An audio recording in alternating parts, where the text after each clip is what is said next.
Yeah.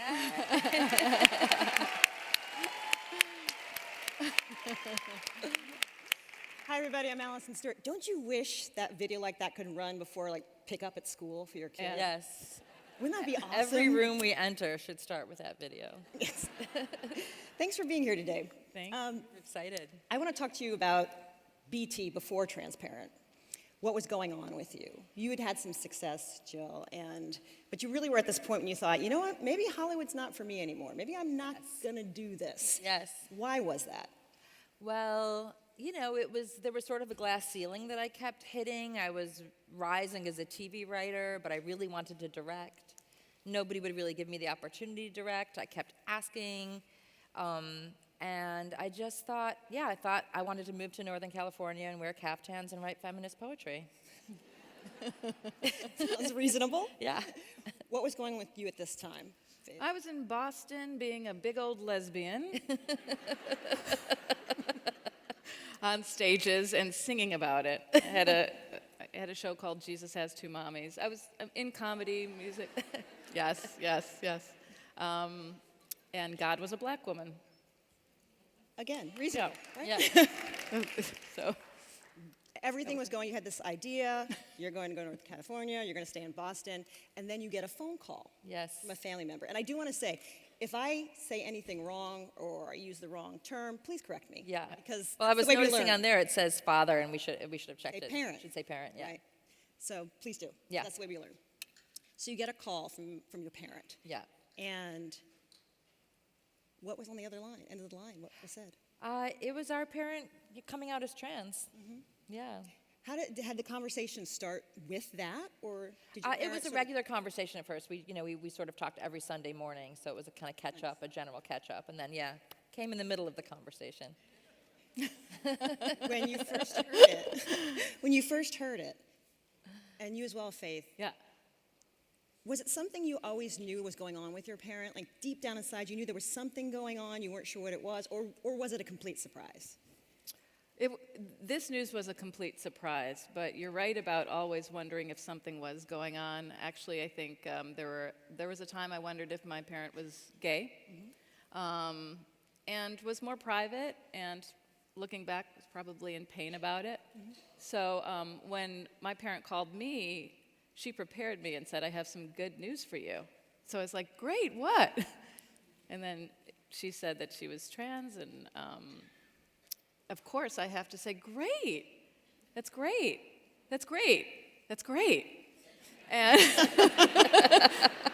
because she said it was great news. So it's like when I came out as gay, I hid. People didn't know where I was. My parents almost called the police. I was really afraid to come out. Wow.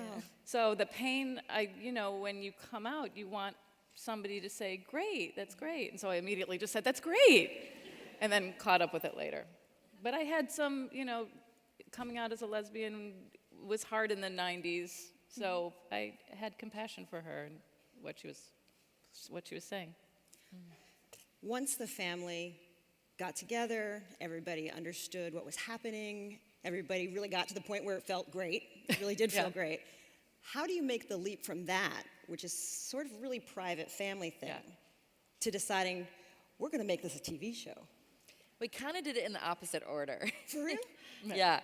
The TV show came first, and I think everybody being like, this is great, as a family, we get this, is probably just starting to really happen now, and I think thanks to the TV show.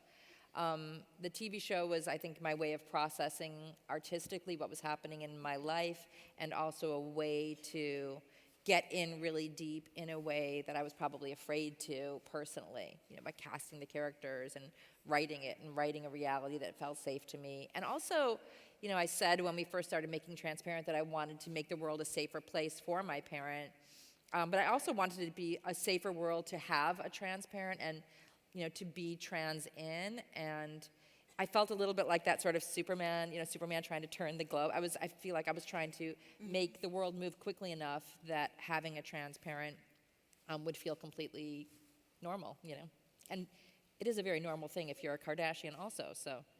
I remember once I was, at first when I was doing the show, and I found it very hard to talk about my story. But then a couple years later, Caitlyn Jenner had come out, and a security guard at the airport was saying, "What are you doing?" "I'm going to this TV show." "What's your TV show about?" "Oh, it's, just like Caitlyn Jenner. It's about being the child of a trans person." And they were like, "Got it." It became so normal so quickly. And that was really astonishing, the speed at which the world changed. It's amazing you should say that, because my son asked me this morning what I was looking at. I said, I'm just reviewing some stuff. And I told him, he goes, "Oh, like Caitlyn Jenner. Right. Yeah. Where's breakfast?" Yeah, I mean, it really was, exactly. it was just that normal. Yeah.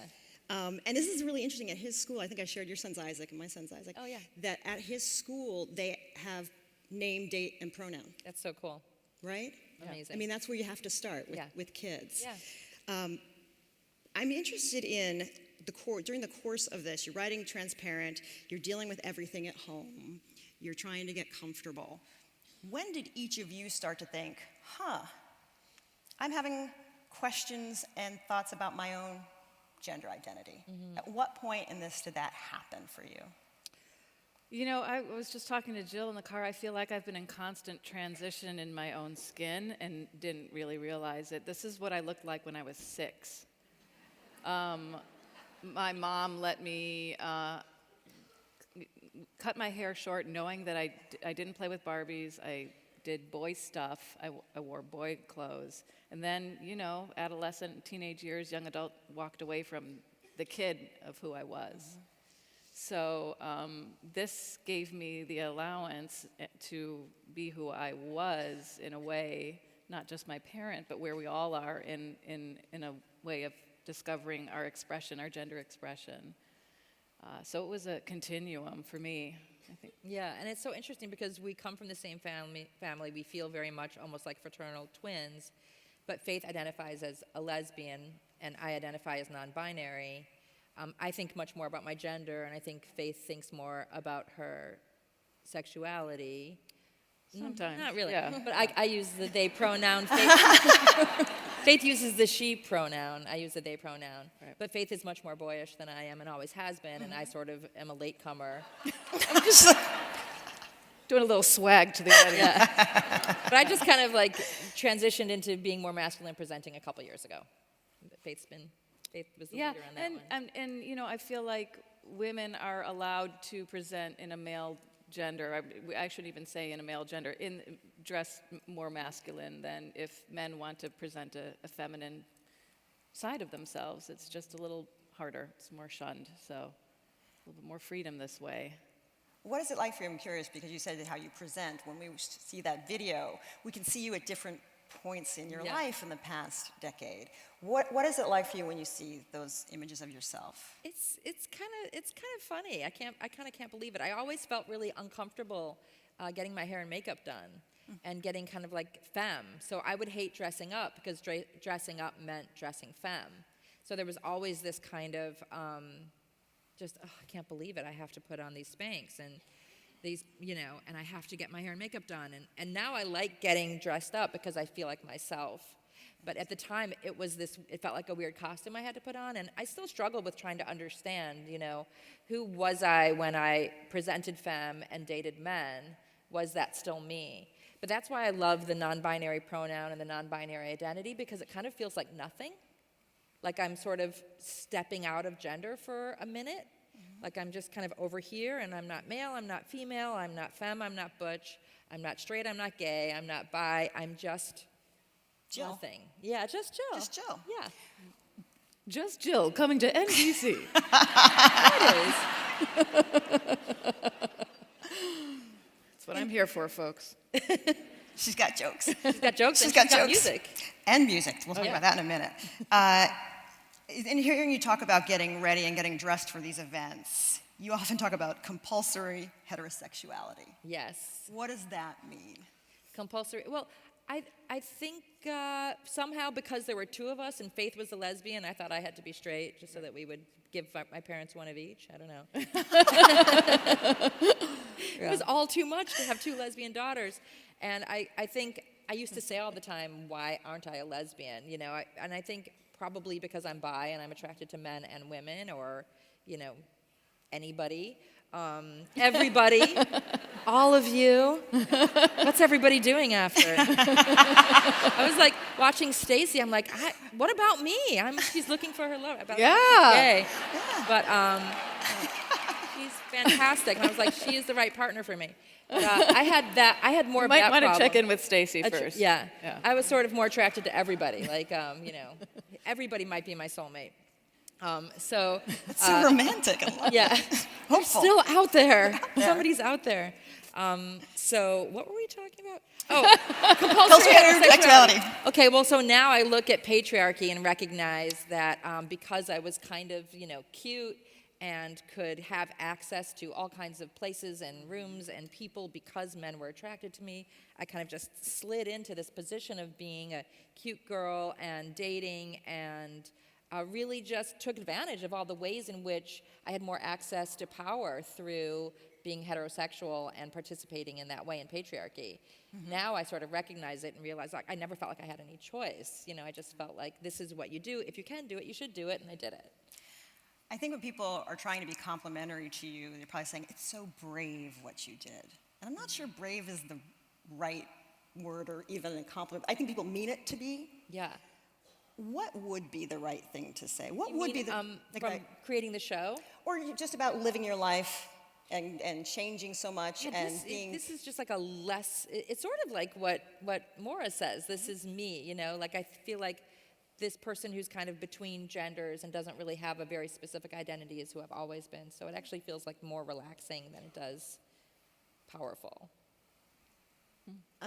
but in terms of somebody, what do you think people are trying to say to you when they say you're brave? That's so brave. Like, stop, Jill. What are you doing? Could you just stop? I don't know. Brave. We're very lucky. I mean, we have a mom. She's here in the audience. Her name's Faith Soloway, and she's Hi, Mom. always, Hi, where is Hi, she? Mom. Oh, back there. There she is. 80 with tattoos. She's always just been, she's taught us this very open, positive, welcoming, honesty, and very vulnerable and true, and we sort of follow in her footsteps. It feels natural. Good job, Mom. Let's talk about Transparent a little bit. So we have this series. It starts. People are excited about it. They're interested in it. At the end of it, they're interested in it for a different reason. Jeffrey Tambor is accused of harassing his assistant and a fellow actor, and then the series ends. What were you experiencing when the news hit about Jeffrey? Hell, complete hell. Yeah. It didn't feel real. It didn't feel right. It felt like we messed up and didn't protect people, and it was very confusing and painful. Trauma, grief. We went through all the stages. It did feel like a death. It felt like the death of a dream, the death of a revolution. We had made so much of our way it felt to come to work on our show, which we prioritized a safe space, especially for trans people. It was incredibly painful. Did you ever think this is just going to be it? That we're just going to stop? We did. Yeah? We did. We didn't know that it was right to try to. We didn't know what was right. Yeah. If at that point, if it was more graceful just to kind of bow out. I think so many shows were shutting down, so we were following suit and what the quote unquote right thing to do. But our cast and our family at Transparent, we knew that wasn't the right answer, that we all wanted to rebuild in a way, and so we took some time. Yeah. That's great that you call it the family. That the people you work with are your family. We were doing some reshoots, and there was one of the women was crying when it was ending, and I'm not, I do feel like we take care. This is why it was so painful. Yeah. We take care of the people in a way that people are saying doesn't happen on other sets. So to spend that much time to care about everybody from a PA, everybody is equal group, and to still have what happened was super painful. And that's what Jill and I care most about, and is the collaborative spirit. people wanted to regroup, and they did want to come back. So Once you worked through it, and you're probably still working through it to some degree, when you got to the point where you said, okay, well, we're going to do this. We're going to take Transparent to the next level, and it's a musical. yeah.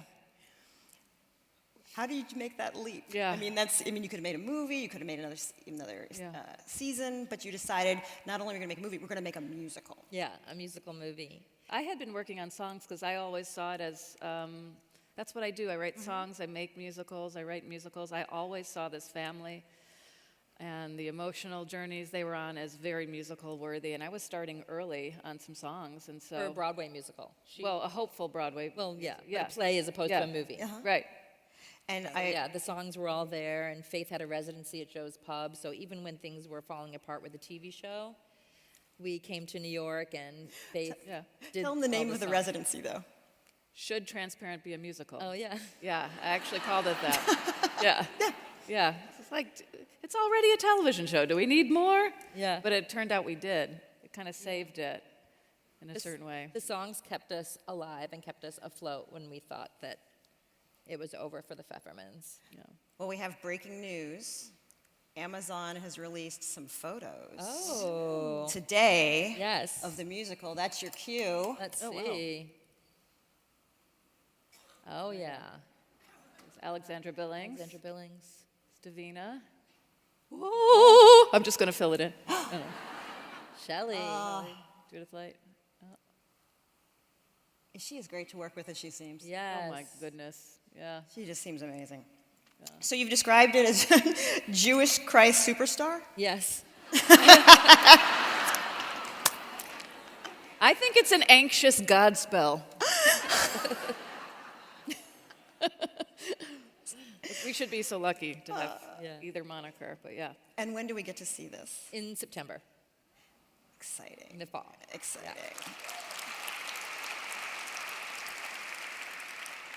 In our last few minutes, I want to talk about your plans to help all of us and all of Hollywood and all of media be more inclusive and to expand our brains. You have a media company called Topple, as in Yes. topple the patriarchy. As in topple the patriarchy, yeah. What is your goal with Topple? Toppling the patriarchy, yeah. Global patriarchy, ending war, ending toxic masculinity, women rising to power everywhere. I mean, every time I see an untenable situation politically, people say, what do we do about Israel? I say, it's simple, let women lead, let women lead, let women lead everywhere. I'm so serious about that. I just feel like, if men just abdicated their seats to their favorite woman and we just see what happens. Just try. But in particular, in Hollywood right now, Topple is about creating content by women, people of color, queer people, people with disabilities, all different kinds of people who are normally otherized by the white male gaze. We're trying to end patriarchy, we're trying to end white supremacy, and recognizing that content and culture tells the entire planet how to feel about themselves. So as part of Time's Up, a group of people created something called 50/50 by 2020. We're a strategic initiative of Time's Up, so we have that whole kind of power of all of those amazing women, but we're specifically going in and creating cohorts around otherized groups and talking about the culture creation piece and helping artists think of themselves as activists and finding ways to, people are kind of gathering in their own like-minded cohorts first. So we have a cohort of trans men, we have a cohort of disabled people, cohort of sex workers, queer people, different kinds of cohorts of people along with the cohorts that are part of Time's Up. An AAPI, Asian Pacific Islander cohort, as well as women of color cohort. So we're kind of creating our own power groups, talking about what we need, and then coming together for this greater intersectional power movement. I'm interested in, there's one school of thought that says you have to make your own thing. You have to build it from the ground. There's this great sports podcast called Burn It All Down with all female sports podcasters. So there's one school of thought that says you have to start from the beginning, make our own thing. And there's another school of thought that says, no, we have to try to turn this ship. We have to try to turn it around and work within the system. Which do you think is the future for really making change? Your own thing, start from the ground up, or can we actually change legacy institutions? I think it's kind of a both and. I think creating your own thing and forcing it into the system is the way to do it. I don't think you can just sort of walk into the system and say, hey, I'm over here. But I think by creating something that has enough value, I mean, we're still in the world of capitalism, so I think you have to create something that has its own value and then use that value to interrogate the system. What do you think, Faith? Well, I was thinking about this. It's true because I did a lot of lesbian material in Boston, sort of making fun of myself for being this outspoken lesbian, and I also worked with kids nonstop. And I was an out gay educator, and for me, I wanted the kids to feel comfortable if they were gay, and I was the first gay person. So in there's something about there's some fear. There's got to be a fear of losing what you have if you're a man, or a fear of what the other is. So you do have to shake hands and make peace and make people laugh almost and make them feel good, it seems, and do your own thing, right? Yeah. I don't know if it's kind of what I learned. Yeah. Jill, I'm curious about, in our last couple minutes, you had a book out this fall, and you went on a book tour, She Wants It. I'm curious, it was interesting to watch you in different interviews and watch interviewers sort of struggle to kind of get around it and try to talk to you about it. What did you learn yourself personally on this book tour, and then what did you pick up, because you did interact with people at high levels in culture and media, and that's how people get their information. Yeah, I guess, for me, the headline of the book for me, it was called She Wants It because I recognized that women are expected to connect with their creativity as a director, a writer, a producer, create from a place of desire, yet women are shamed for having desire in our culture. So how would you connect with your wanting, with your creative wanting, if we've been raised to believe that when we want things, we get in trouble? And in fact, it's more safe for us to be the object of somebody else's desire, but yet we have to be very careful of what kind of object we are. So I feel like, being female was being on a tightrope. You need to be beautiful, you need to be sexy, you need to pull in people's gaze, but you have to be very careful once you get it because you don't want to tip over into having asked for it. That she wants it could be a compliment from a woman to another woman and an insult when said by two men about a woman. And in fact, even a call for sexual violence. Well, she wanted it, she wants it. So for me, naming this idea about female desire being dangerous is one of those things that's always felt so obvious. And sometimes it's like kind of naming this thing that is the air or the water where there's a little sort of surprise, like, oh, well, what do you mean by this, And that to me was the most shocking, that that connection hadn't really been made before.